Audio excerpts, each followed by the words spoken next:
Welcome back to Where You Live with Gene and Tony. We are broadcasting from the Concierge Landscape Studios. We're brought to you by Extreme Exteriors and American Family Insurance, the Kim Bennett Agency. Before we get on to our next item on the show, I'd like to let our listeners know we've got a great resource for you. It's a bi-monthly newsletter called What's New. A lot of what we cover on the show, we cover in further detail. We have over 23,000 subscribers, and it continues to grow. You can get your subscription free, either sent electronically or by the mail. All you have to do is give us a call at New Concepts during the week at 952-922-2500. Ask for Lori, and she'll make sure that you start receiving your very next subscription. So, Gene, we got a question from a listener this week. Yes. And this is how it goes. Dear Gene and Tony, I purchased my first home several months ago in a townhome association, and I found myself attending my first HOA meeting.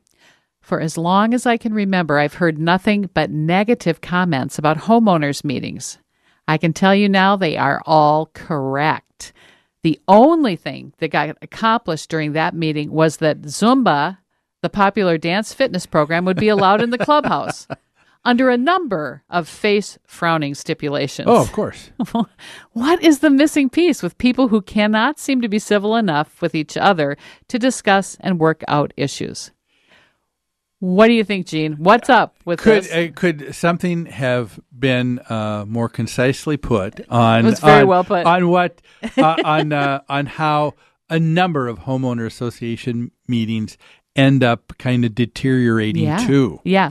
One issue was decided, and Gene, I'm willing to bet that Zumba in the clubhouse was not the most important issue they had to discuss that night. Well, remember, now, isn't there, this was a while ago, your mom's birthday. She lives in a condo association. That's right. And you guys had a nice we threw a big raucous party for her in the common dining room. Yeah. And even had a live bluegrass had a live band, yeah. And it was Norma's 80th birthday. It was a huge event. And there were some people that looked askance, didn't they? I mean, because we never had any big doings like this. Music. When she told the office that she wanted the room till midnight, they said, "What?" Said no one's ever used that room past 10 o'clock.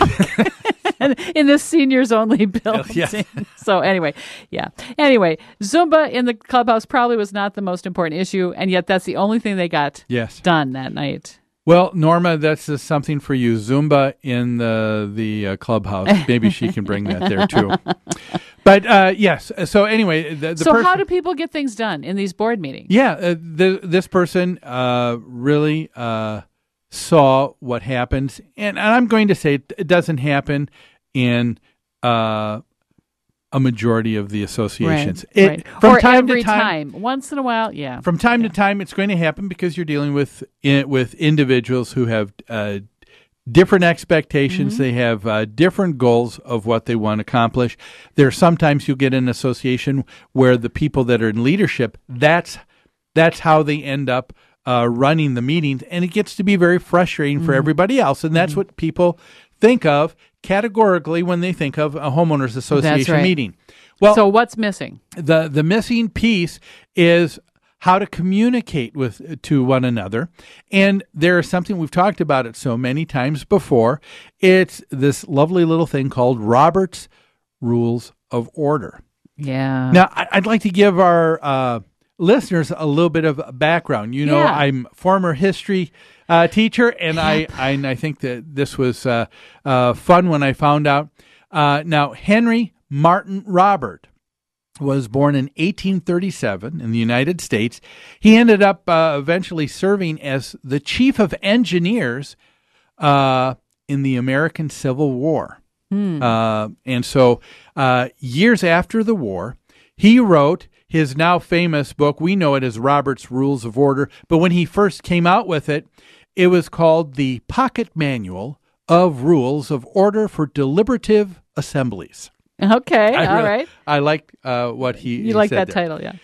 And the reason why he came up with this is because Mr. Robert was asked to lead a church meeting at a Baptist church in New Bedford, Massachusetts.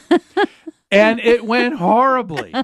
Imagine that. I gotta interject this.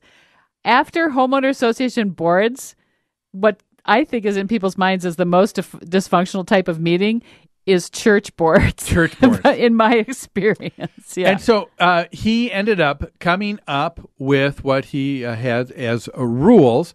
And, of course, now that book, Robert's Rules of Orders, in its 11th edition.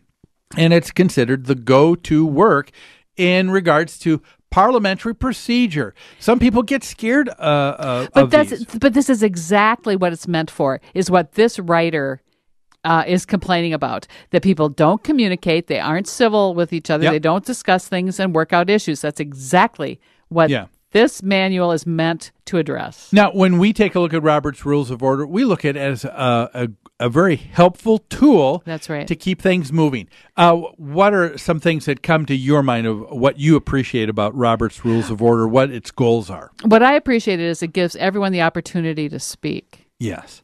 It gives the group the opportunity to decline to discuss any issue that not enough people deem as important enough for discussion. Yeah, and that's huge. Yes, that's how things keep moving on. But what this person was talking about, that's what was a missing piece in that homeowners meeting, because they got so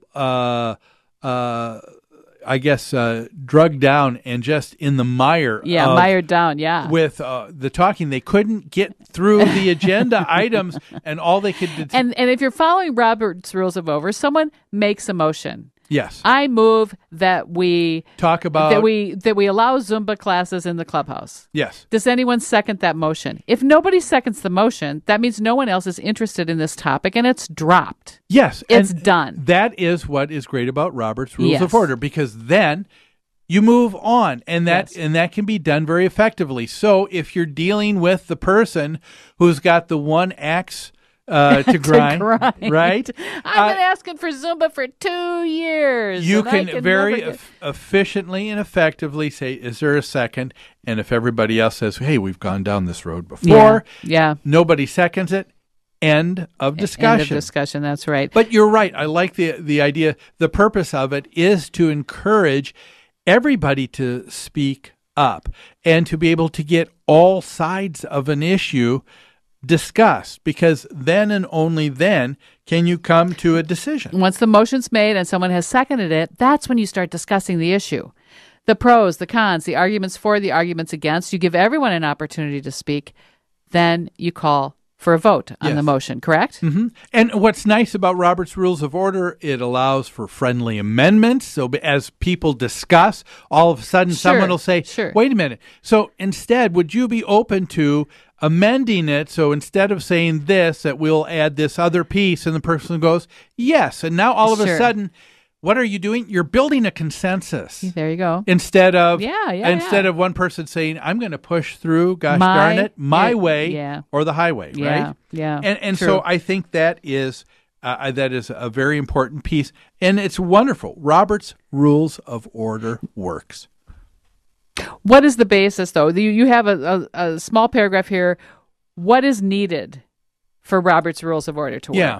And Robert's Rules of Order can work when you're dealing with the bully or the few people in the minority who want things done only their way. It's a way of kind of being able to allow them to see that they are in the minority. Right. But there's something underlying that I think is missing today, and that is people need to understand or come with the premise of a bigger idea that they're all working towards the same ultimate goals. Interesting. Yes. So in our discussion of whatever takes place in a homeowners association, are we doing this because this is the most effective way to spend our money?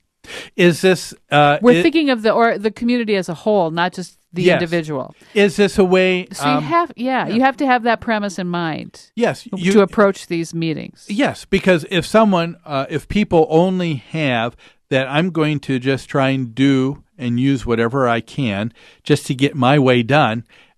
things are going to continually break down. And that's what happens in homeowner associations. Yeah. But people need to come. I talked about it before. Socrates had what he called in his Socratic method. He said there needs to be candor, goodwill, and intelligence brought to the table. Yeah. In other words, you need to be honest. You need to look at each other in the best possible light instead of the worst possible light. Yeah, goodwill. And you need to use your brains. Yes. Right? Goodwill. You say, you know what? You're suggesting something a little bit different, but it's not because you're trying to do anybody else in. Not because you're a dirty SOB. That's right. It's because you have a different opinion. You give people the benefit of the doubt, and then intelligence. Yes, you have to have come to an understanding of what the issues are and know what you're talking about. In 12-step programs, they say you have to set aside personalities and focus on principles. Yes. Robert's Rules of Order does just exactly that. Well, that is what I think was the missing piece for this homeowner association meeting, and hopefully you can remember Robert Rules of Order works. Well, we need to take a break. Don't go away. We've got one more segment right here on Where You Live.